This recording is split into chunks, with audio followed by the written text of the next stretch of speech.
Good morning, everyone. Can you guys hear me? Yes? Yes, sir. All right. Let's see. We still have a few people did not join this morning. Are you guys doing okay so far?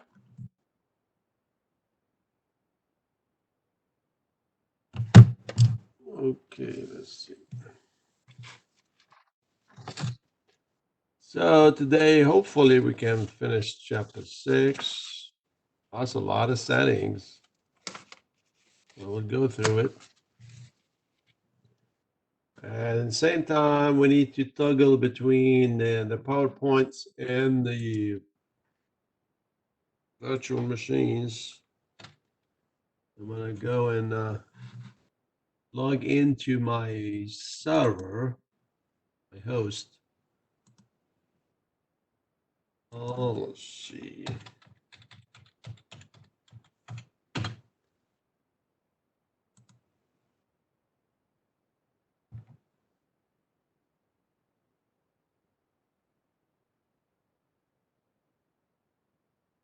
Okay, so that's my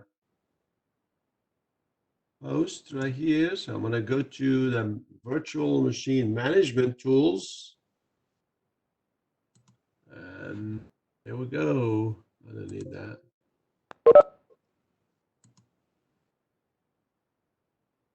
All righty. Oops. I can minimize that. Okay. So talk about the basic virtual machine management with Hyper-V Manager. Basically, whenever you log in, you need to send the keystroke to the VM. Like same thing, like same thing as regular Windows server. Whenever before you log in, you have to put Control Alt Delete. Actually, this is a good practice, even in any operating system like Windows 7 or Windows 10 or 8. It's a good idea to always enable Control Alt Delete to prevent somebody from recording your keystrokes on the keyboard. Okay, so whenever you send Control Alt Delete, it'll be more secure login. Okay, so that's a good practice to do that. So on the virtual machine, you always have to do that to get to the VM, and that's basically like, oh, yeah, you see right here, for example, if I'm going to get to any machine, say DHCP server, and that's multiple ways to, let's see, I guess I can't. So it's multiple ways to get to the machine according to your instructions. One of them, you right click on it, you double click on it, or you can go over here and you double click on it. So either way. So now we get to that machine. This is one way because this is what's running. If it's not running, like this guy here, you need to right click on it, or let's see what happens if you double click on it. Okay, and it's gonna prompt you to start, so you do start. Um, and over here you have some file, action, media, clipboard, view, and help, and that's what basically what the slide was talking about. And each one of them, for example, to prevent from reinstalling the operating system is always good to eject the virtual DVD drive. So if you eject it, basically you dismount it, okay? So after that, to log into this machine, I think you have to, once you get to that point, you have to put the Control or delete.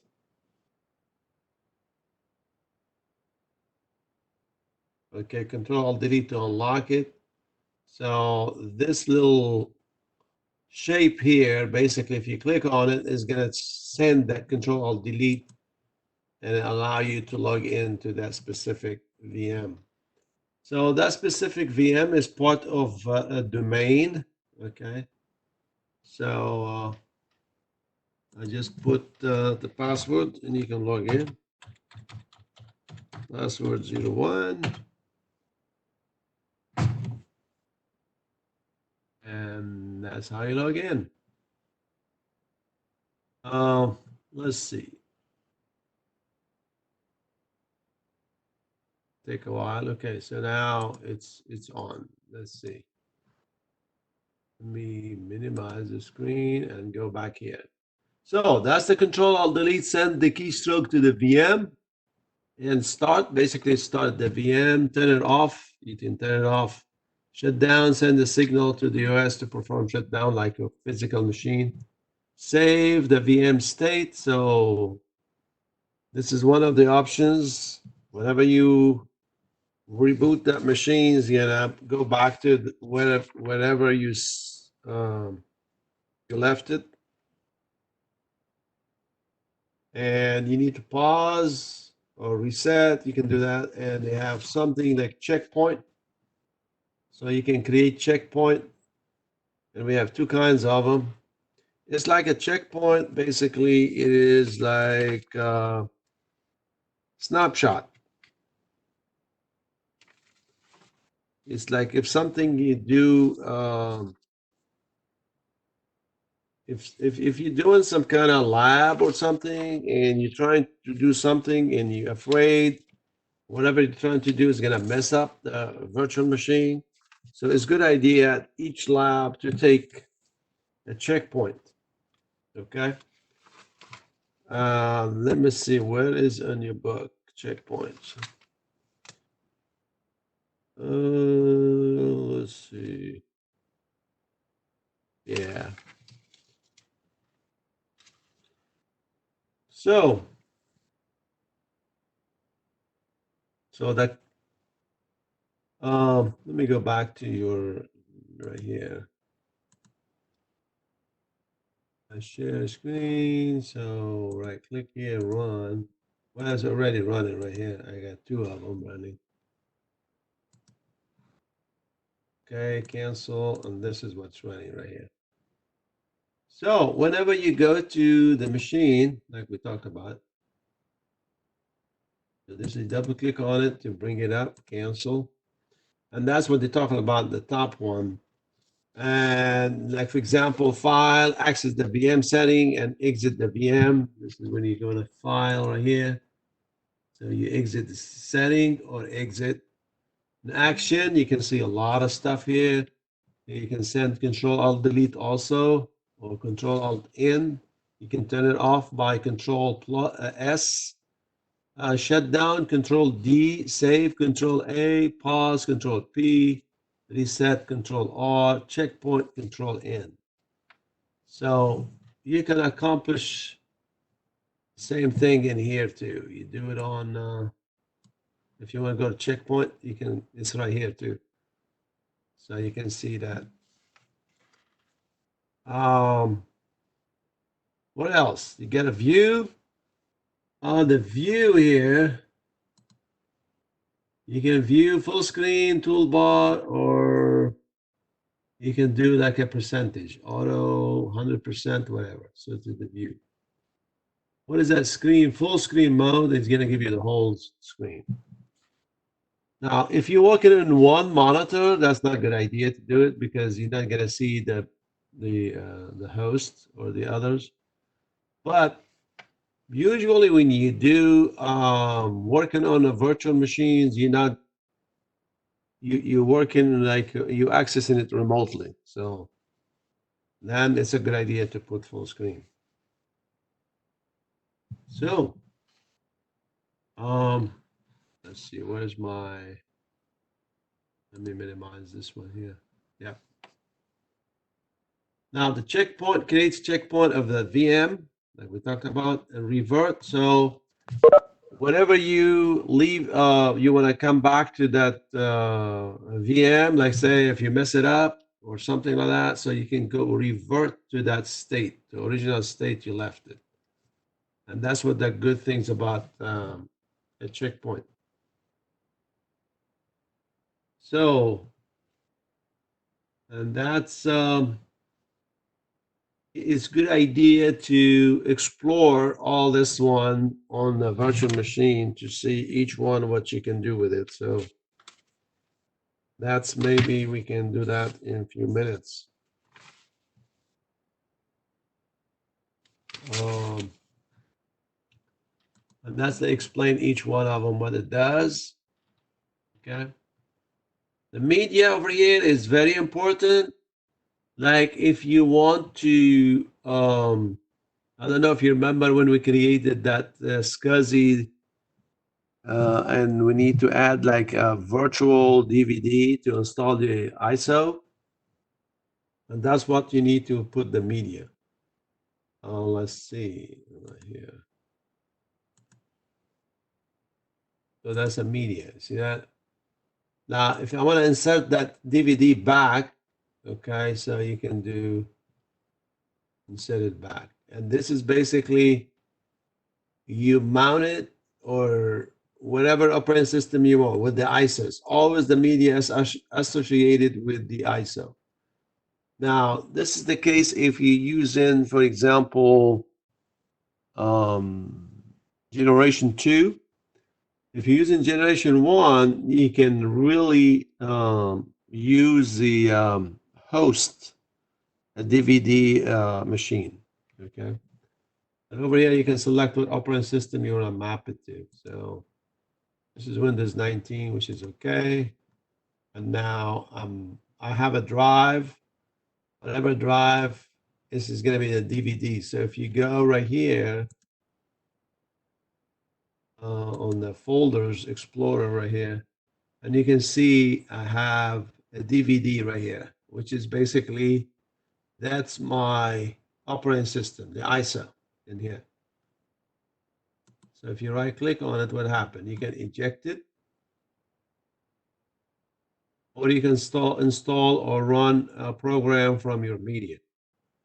Now, sometimes if you have like an application, you can mount it and you can run it from there too. Or if you want to upgrade, so if you some operating system you need to upgrade, you need to you have to upgrade while the machine is running. So let's see what else they're talking about.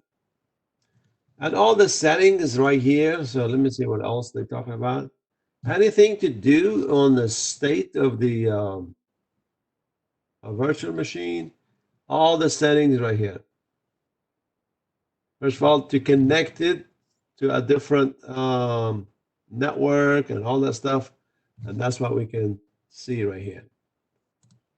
Let's see, where is my PowerPoint?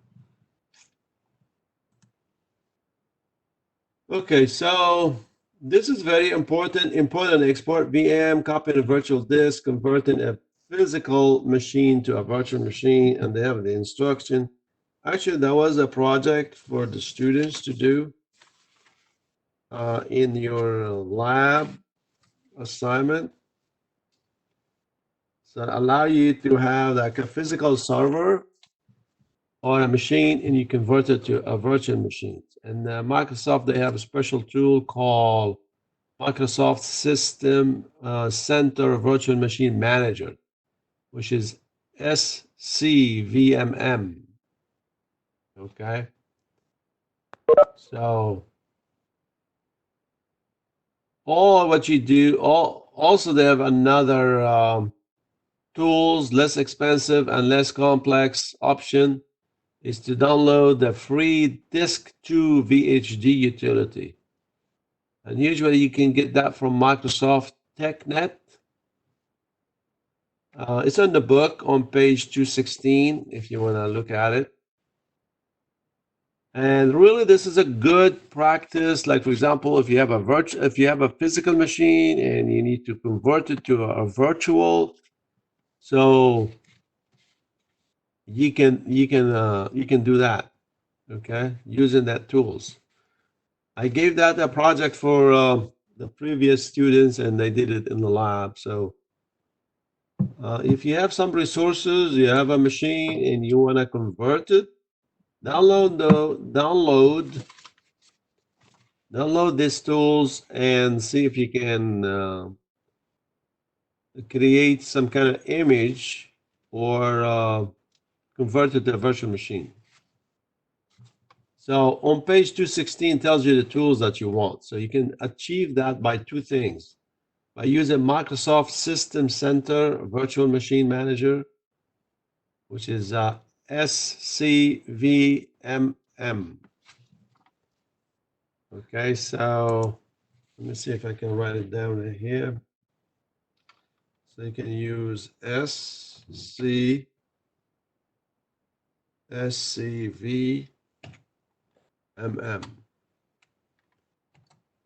So that's the tools that you need, okay? Or you can go to TechNet, which is technet.microsoft.com/sys internals. So that's another tools you can use. Now, import and export VMs. This is very, like for example, if you want to duplicate a virtual machines, you can do that without going through the installation or copying a virtual disk. And somebody said, okay, or copying a virtual disk. You can copy a virtual disk, then you attach it to a different virtual machines. So basically, all of this to create some kind of a copy. On this one here, you have an options to do it. You can copy the same machine if you want to duplicate it, but if you want to, if this machine is gonna reside on the same host, it's recommended that you change the SED, okay, the ID, the machine ID. Otherwise, you're gonna have a duplicate machines on the same network or the same place, and this is gonna cause some issues. You cannot have duplicates. So the only way you can prevent it from having duplicate by generating a new ID. And I think we can do that either way. We can do that with GUI, or you can do it with command with PowerShell.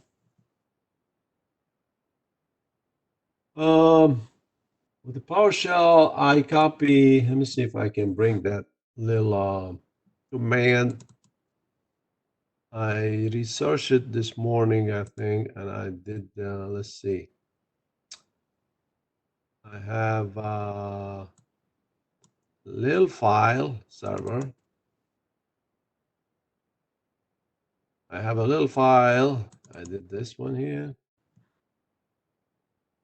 Yeah, see that? That's basically how you export VM, and the name of the VM and the path. Where are you gonna put it? Then you do the import. Okay, so that's how you do it. In a few minutes, we might able to use that command. Okay, any question about this stuff right here? All the what I'm talking about is in the book, but I thought we can go over it a little bit so you can see it. And of course, they have an options on the VM to do all that stuff. And that's the command, export VM, VM name, path, where you want to export it. So before you start clicking export and import, it's a good idea to have a folder, for example, or a place where you can install the export, okay? And then you can import it. Uh, so let's see if we can do at least one. Do that in here.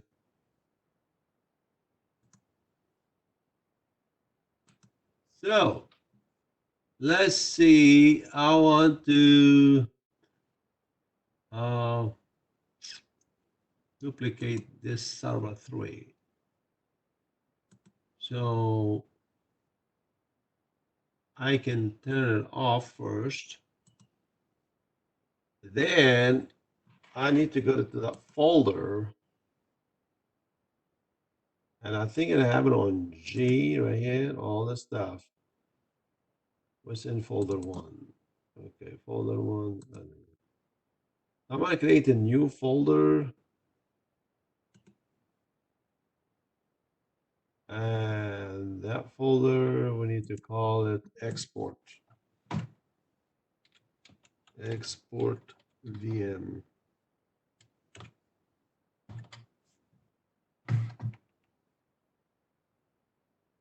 VMs.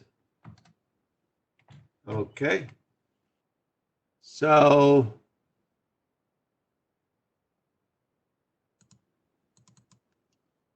over here, I want to tweak my command. Where is it? Right here.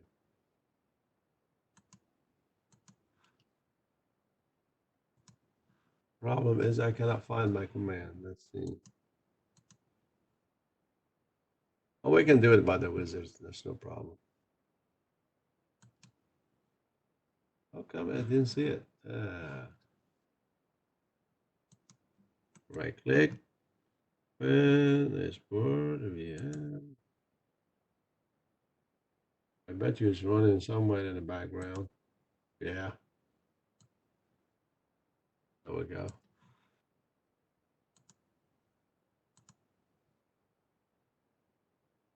Okay, so we're gonna exit this one here, since we have now a folder. So if I want to use this command, I'm gonna go and edit it, and I'm gonna call SV3. So that's gonna be my name, my machine name. It's gonna be SRV3. And a path. Let's see. Actually, let me do that. I don't save it. Let's see. Let's see what's the best way to can do it. I'm gonna go to the original one right here. Yeah, this is better. So I can see it better. So if you want to do that, what you're gonna do is we need to go to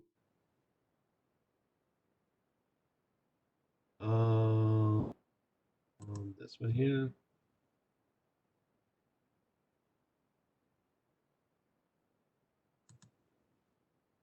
I can add another one here, and I can put a comment here. Export a VM. Okay, and the command basically start with export tab. Oh, I put V tab VM, and this is a name, which is parameter name. See, that's the name right here. Then its the name is SV. Is that SV3? Let's see. Yeah, SRV, SRV3, SRV3. That's the name of the machine. And we need to know the path. Minus path. And the path is always, it's in the UNC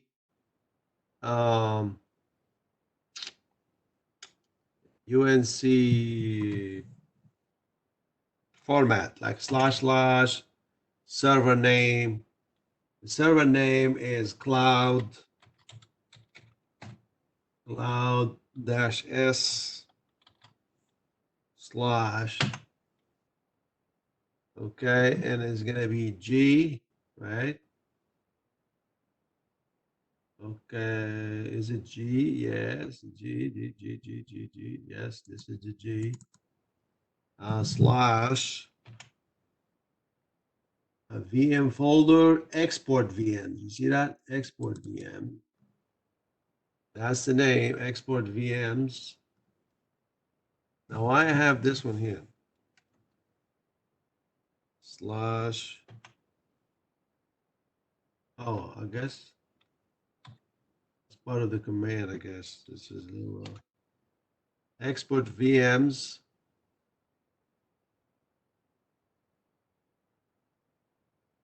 And this is it.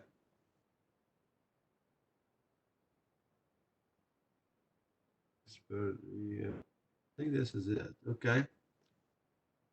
And another command, which is basically we need to import. If you need the import, now this pound sign basically just a documentation to describe what this command is used for. So we need to import the VM. Okay. So at this point, what we need to do, we need to put invoke. Invoke what? Command, which is com command. We need to put the computer name, I believe.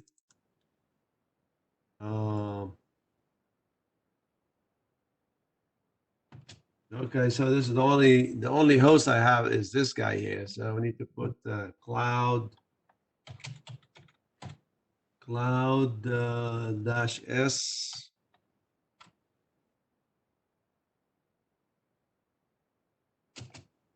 minus script block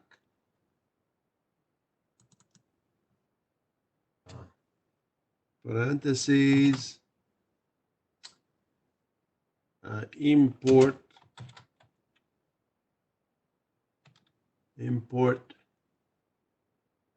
VM.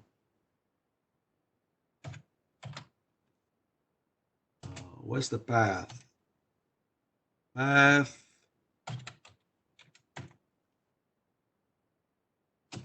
is it G colon slash, I think it's under VM folders if I'm not mistaken. Export. Export.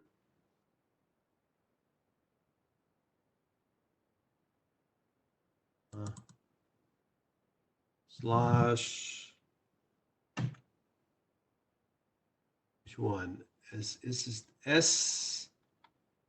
SRV3.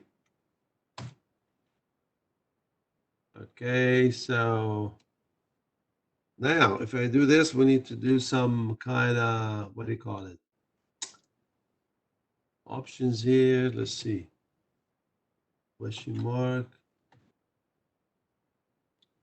Say new tab. Let's see what else we can do. I want to do something to generate a new ID. Let's see. New ID.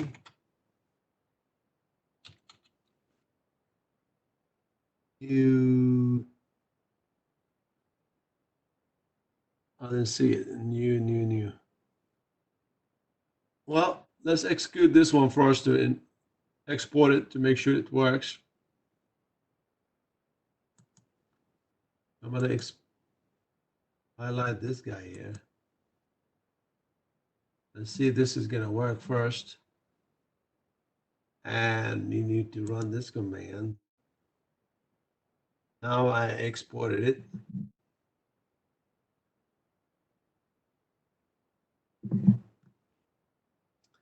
It's going to take a few seconds.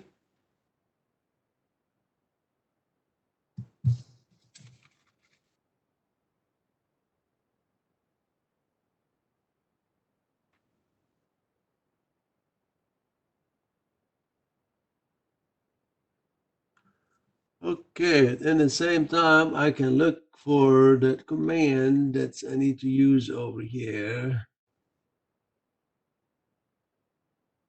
Let's see, is there a minus in there?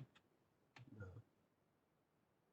I think they have a new something. New ID, I believe.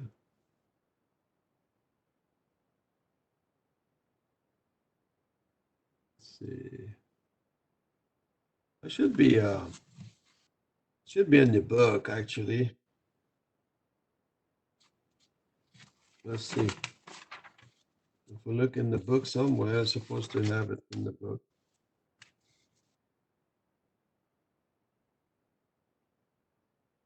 Not, then we have to do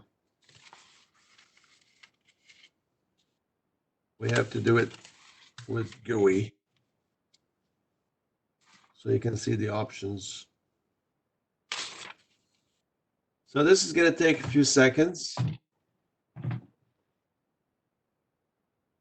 I think this is a new item. Let's see. Import Microsoft PowerShell modules, command net, server target. I don't know.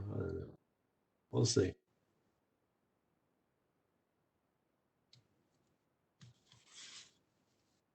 So really, I don't know if we save time. I think you can save a little time then reinstalling a virtual machine from scratch. But the good thing is if you have some kind of like a tweak one of them, so you can have exact copy. So if you have that's for example, this is an Active Directory or the DHCP server or whatever, you can export it. So import.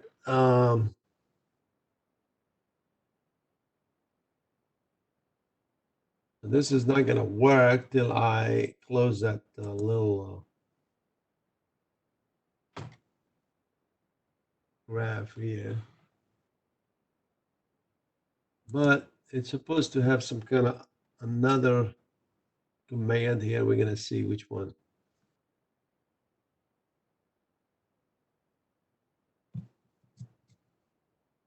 Yeah, that takes some time. So while this takes time, let's see. We can move on. So this is where you import. To import the VM using PowerShell using the import command, you have to put the path. Where basically you go to the export folder and you import it from there. Okay. Now, whenever you start the VM, use the existing unique ID. That's what we're talking about.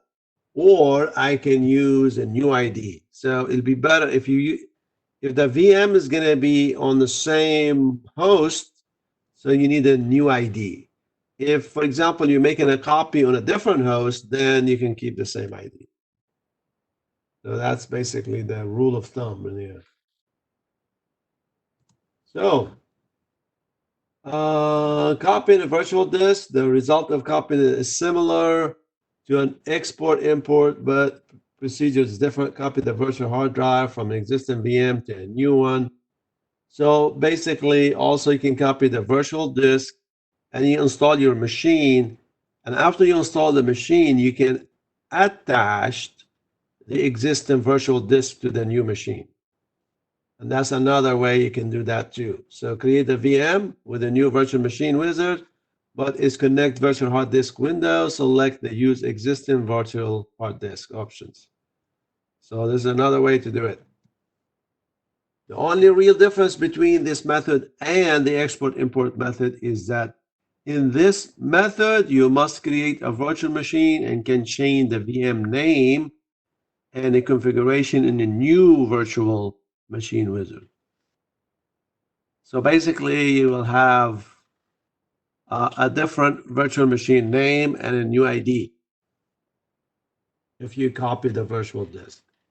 And also they have a GUI version of this one here. You follow the wizards, or you can use the PowerShell. So if you know the PowerShell, you put all these libraries in one file and you select whatever you want, and you can execute whatever command you want, like we did in here. It's done. So if I'm going to go check it out to see if it's exported, I can go to that folder right here, and I can go to G drive, I think. Yes. And I have an export folder here, and this is my SRV3 right here. So now,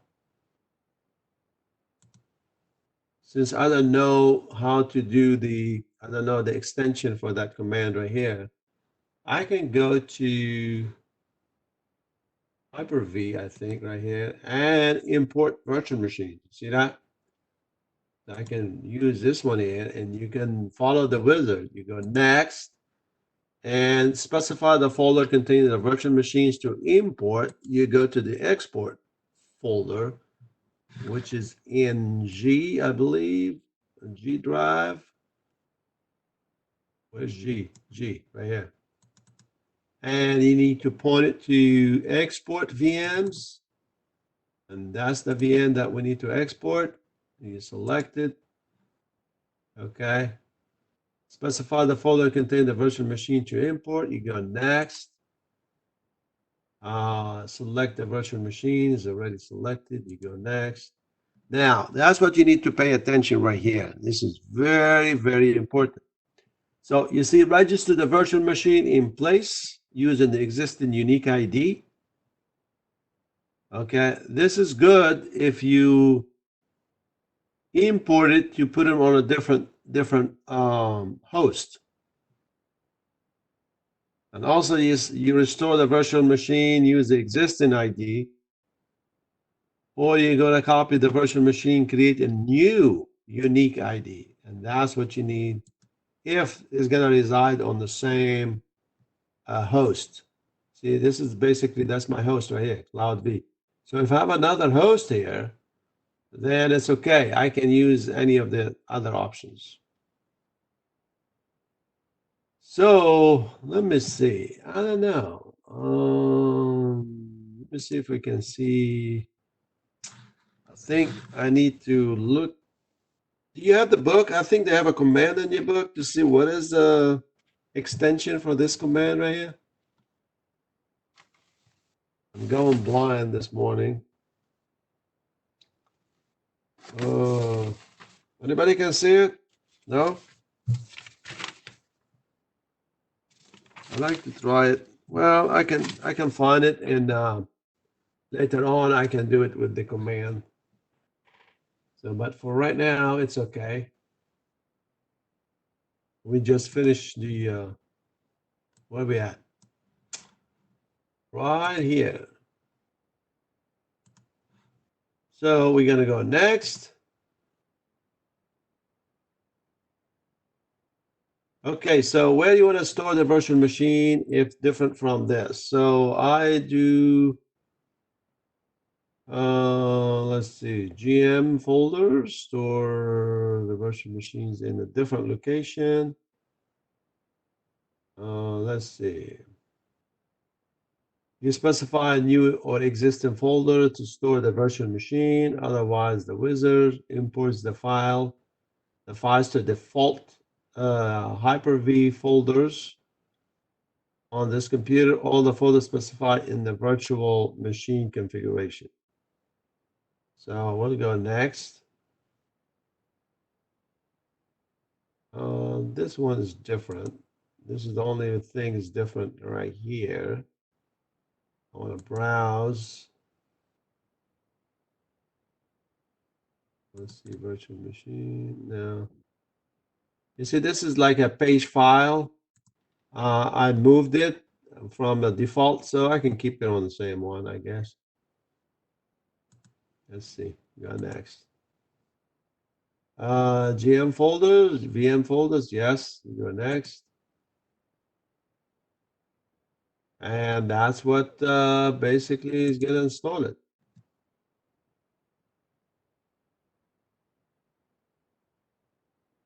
Let's see if this is going to work.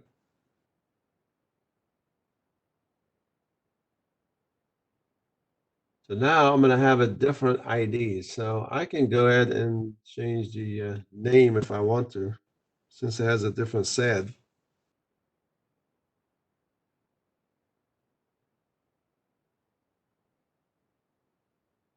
Okay, so let us run. We'll see in a few minutes. So now over here, copy and convert a physical machine to a virtual machine. We already talked about that. So let's see. Hyper-V has no built-in tools to create a VM from a physical computer. So other tools available to do is you need to go to Microsoft and use a Microsoft System Center Virtual Machine Manager, or a free utility called Disk2VHD that can be downloaded, and you run that on the physical server. So you run the Disk2VHD on the physical server, and you create a virtual disk file from the disk on the physical server. Then you take that and put them on your host, and then when it create basically the disk, and you go ahead and create a virtual machine and you attach that disk to it. Um, the student did little research when they did this experiment. So if you want to try it, you can do a little research and you can write the steps for that too. So this is another difference you need to know between generation 1 and generation 2 VMs. I think I have one is made by generation 1 and the rest of them made by generation 2. So I'm gonna let you look at it. But in general, so like we discussed before, why you need generation 1 if you want to support a legacy operating system or legacy application or whatever reason. With the new technology, generation 2 is better, is more secure, and has more support and more security features in regard of, like for example, if somebody want to take that VM and put it on a different host, so you can have some kind of security to prevent them from doing that. So that means that VM is going to run only on that host if you want to. You follow? Now this is a good security features on it. I think I have over here. Still running. Okay, I think server 1, I think it's this one here. So if I go to settings, no.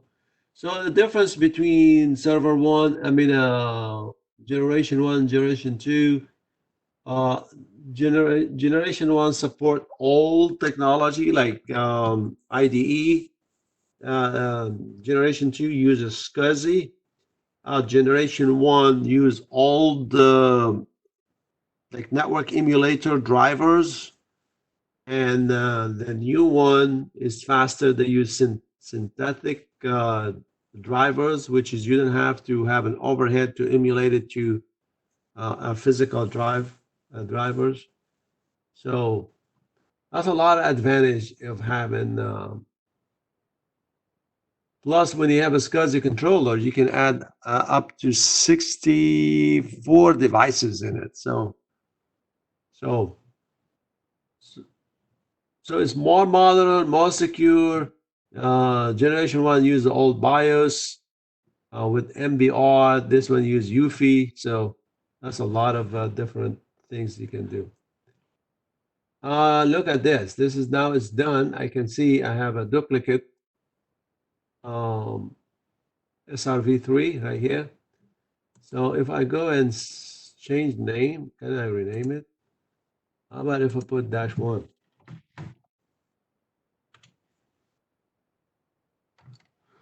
Okay. So whenever you do stuff like this, you need to make sure you change also the IP address on that machine because you don't need to have a duplicate address. So let's see if we can start this machine.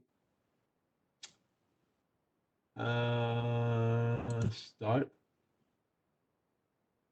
Has 4 gig RAM. Oh, failed. Okay, we're attempting to start virtual machine. Synthetic SCSI controller. Failed to power with error general access denied. I think I messed up with the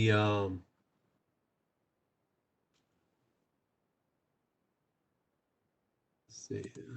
Well, let's go back to the name. I change the name back to this.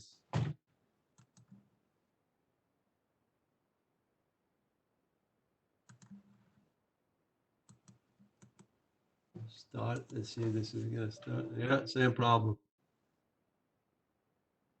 Okay, how about this guy here? Yeah, this is start.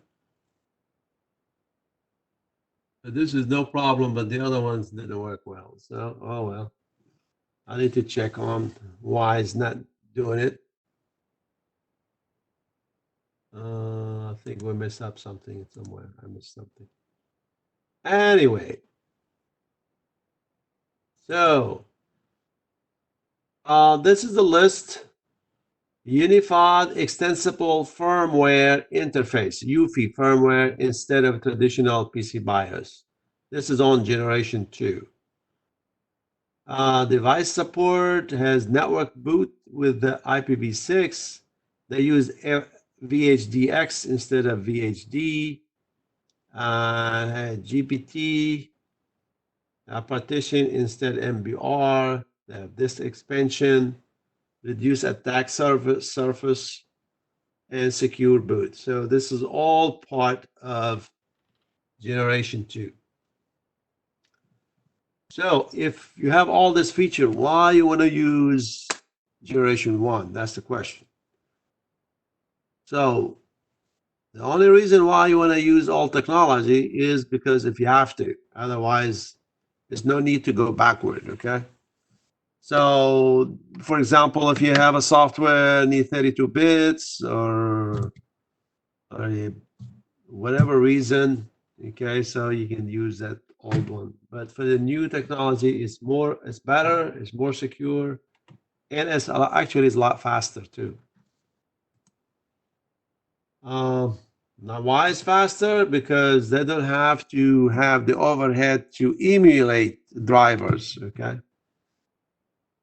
If you put like 2 of them next to each other with the same resources, generation 2 is going to boot a lot faster.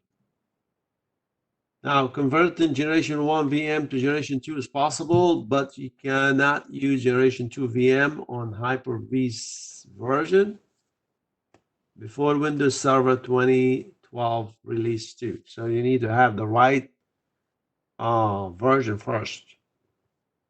So at least 2012 release 2. Generation 2 VM only support Windows 8 or Windows Server 2012 and later. Like for example, if you have 2008 server, you're not gonna able to use generation 2. Okay, again, we have managing virtual machines.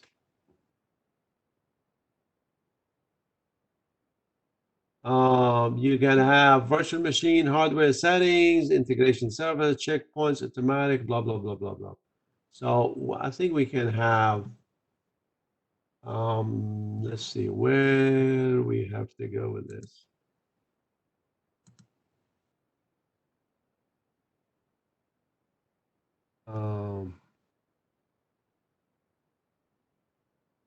Let's see.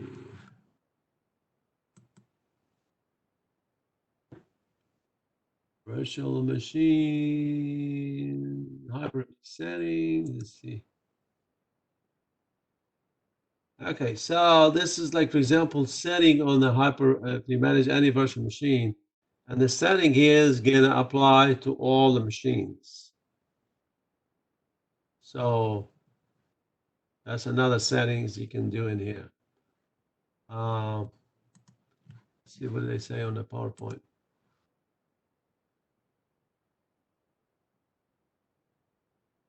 Let me minimize this one here. So in your on your book,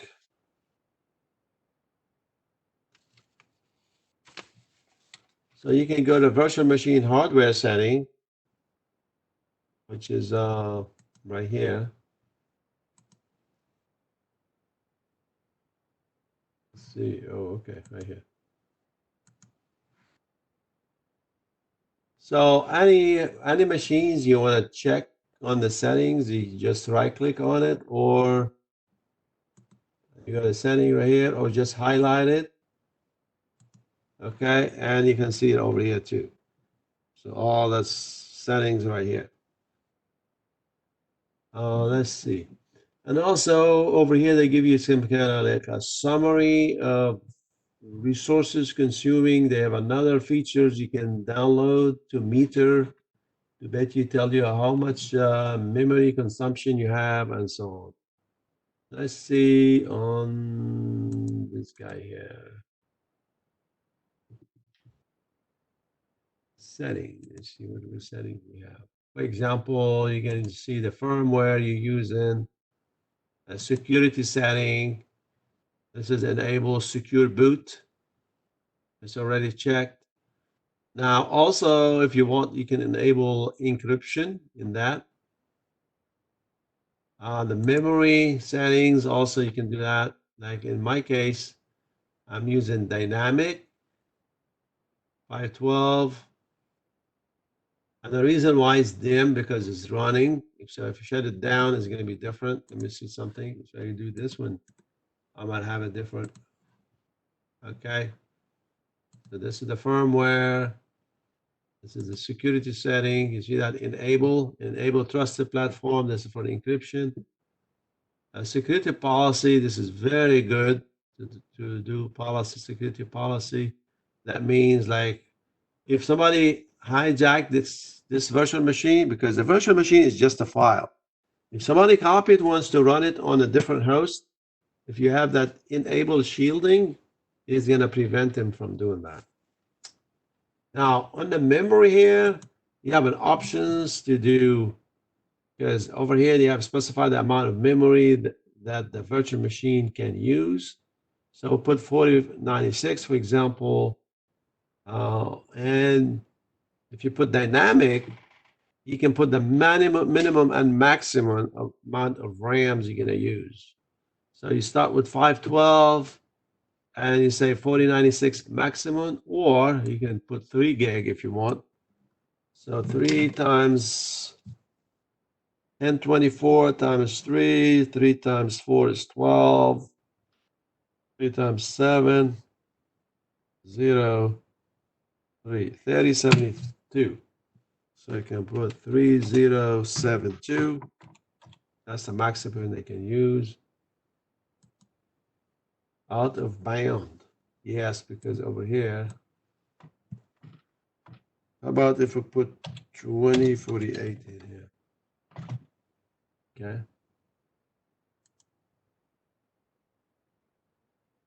And specify the percentage of memory that the Hyper-V should try to reserve as a buffer. Hyper-V uses the percentage and the current demand for memory to determine an amount of memory for the buffer.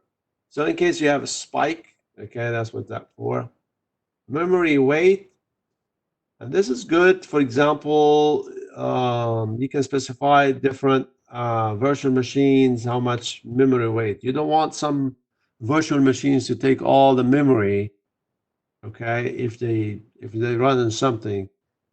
So this one you can adjust, and that's what they say. Specify a lower setting for this virtual machine might prevent it from starting when other virtual machines are running and available memory as well. So this is you need to make some kind of balance in there.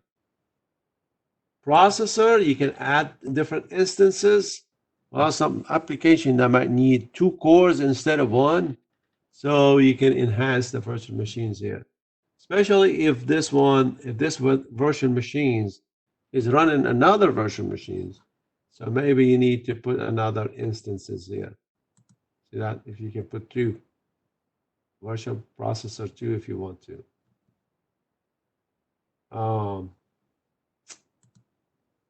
Okay, I'll stick with one.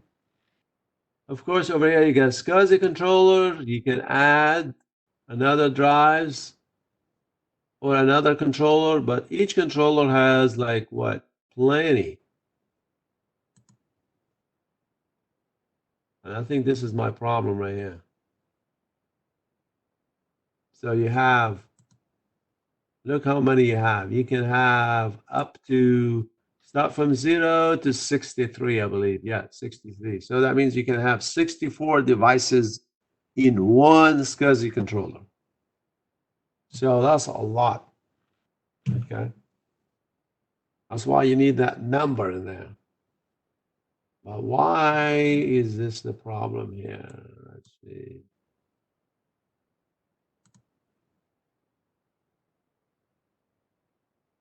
So my virtual disk is on this, which is not good. Let me see if I can take this one out.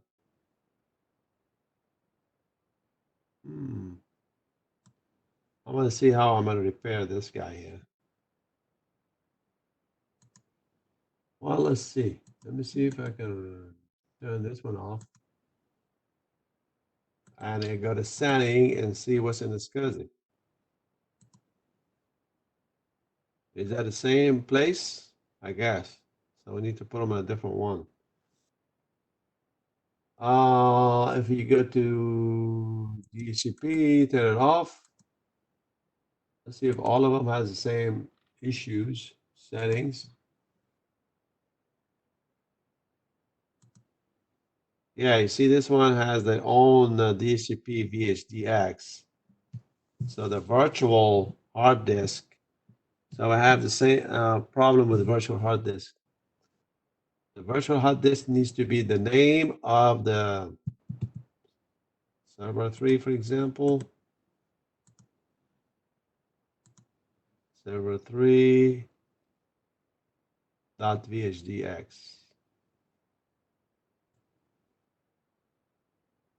Let's see.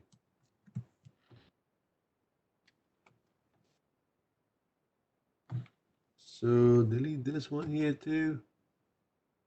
Put that here. Let's see if this is gonna work. I don't know. I'm just trying to see if that works. Create checkpoint and continue. Data loss may occur. Okay. Okay. If it works, it works. Didn't work. Well, we'll see. Well, failed to start. Okay, so at this point, I need to delete it and rebuild it. And we go from there. What else? We talked about the setting. So I have a lot of settings. This is like if you want, this is the DVD that we attached to an ISO. Network adapter. This is how you connect it to a different switch. Notice this one is different from the rest of them. The reason why is I connect the DHCP server, I bind it to the physical network adapter. That will allow this virtual machines to go to the internet because it's bind to a host adapter. Okay, that's why it's different. So, for example, if you go to any of these and you go to setting, and you go to the adapter right here. Well, this is not connected.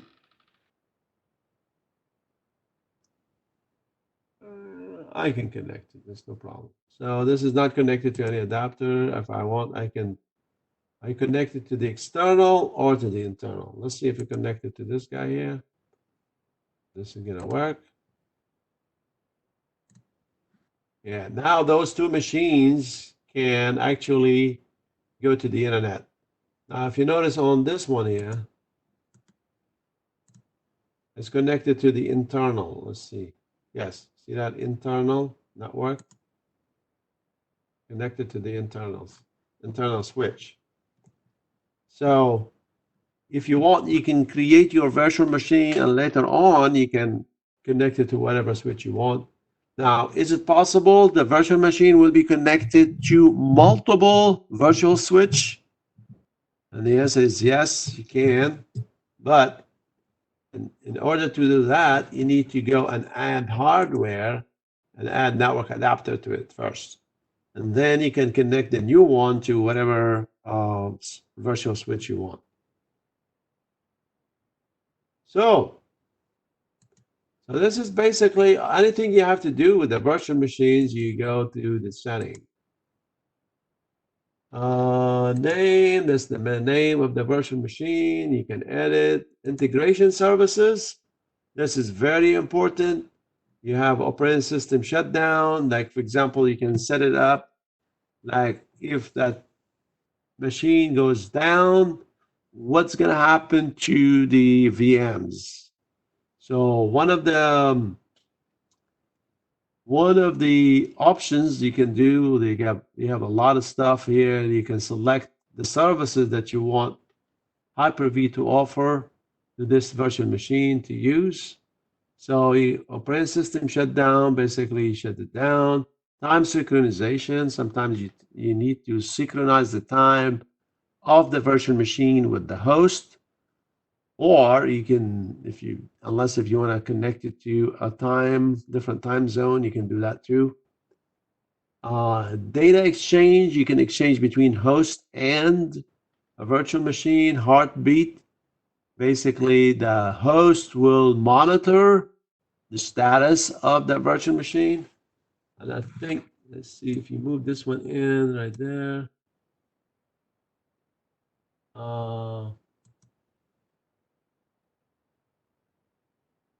See heartbeat right here and say, okay, no application data. See that? That's part of the heartbeat. So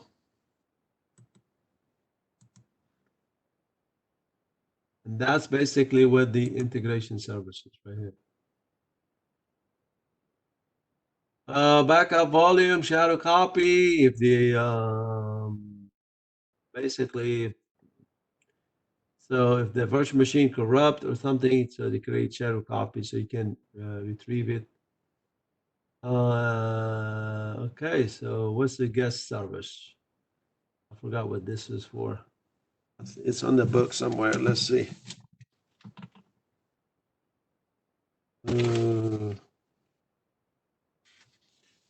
Anybody remember that? Guest services? RAM.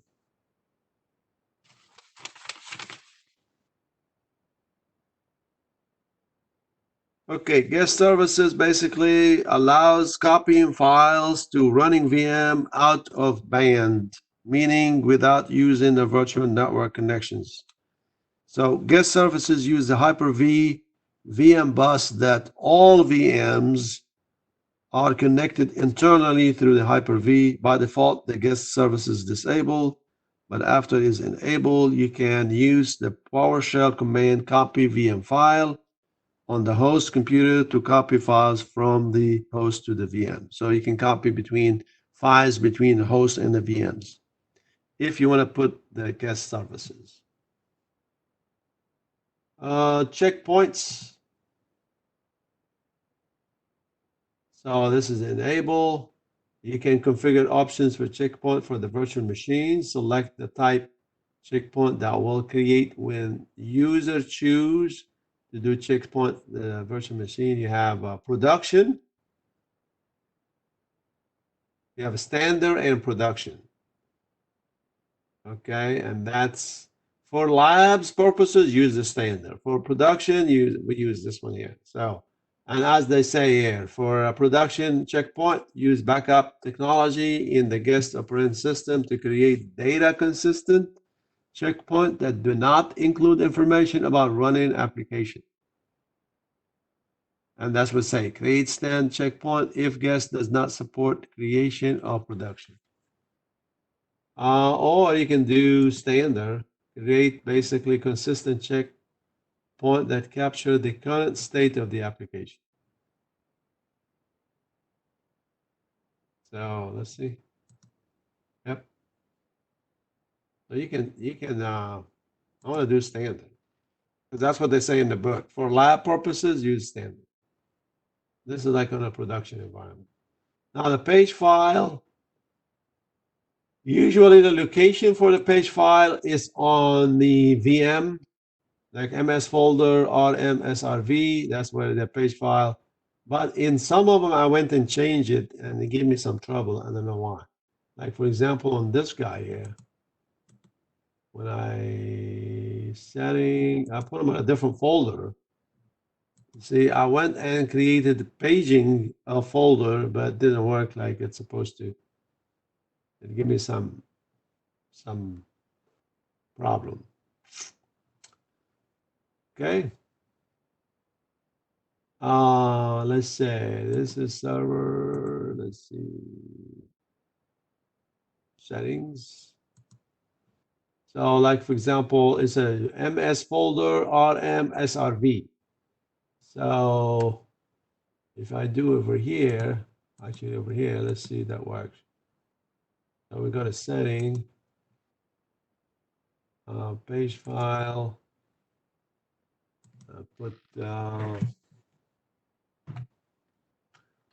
back and put them on the SVR3. Okay. I don't know if this is gonna work, but we can try. Yeah, this is a synthetic SCSI controller instance. So something to do with virtual disk. Okay, failure to power or with, okay, so let me see something there.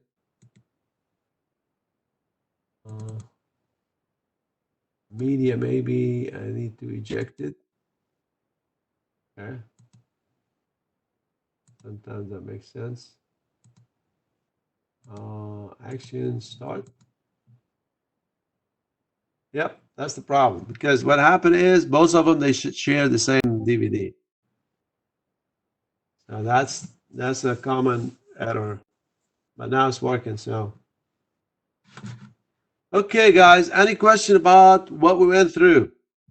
That's a lot of stuff. So the only, I mean, we can talk about all this day, all day long. So the only way you can learn that stuff if you do it. Okay. You have to do the lab, please. Any challenges on the lab? Do you have any problem?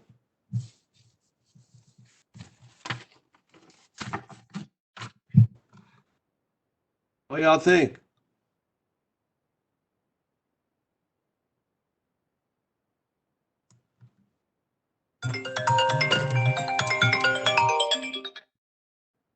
Any challenges on the lab?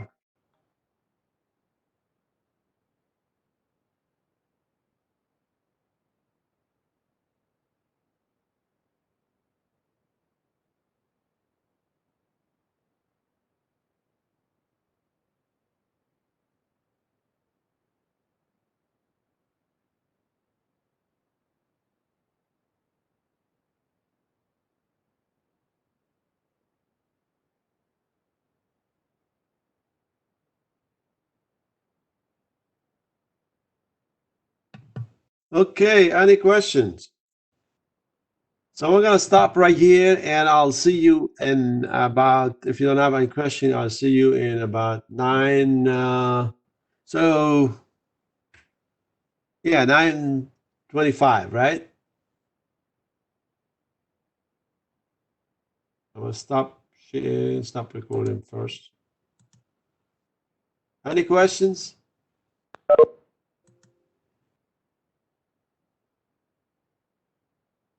No questions? Are you guys alive? Say yes if you're alive. I didn't hear from you, I guess. Yes, sir. Okay. I'll see you at 9:25, okay? A test. I want to end right here. Hey, Mr. Charif, Yes. don't we have a test at 9:25? What kind of test? Yeah, you have a what? We have Cisco and then hands-on. Yeah, yeah. So are we going to meet at that time, or are we just going to No, hop right? no, you don't have to meet. No.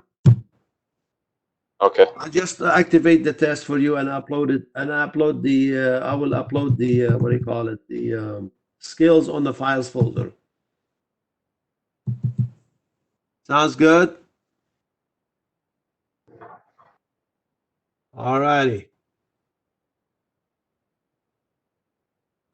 Stop sharing.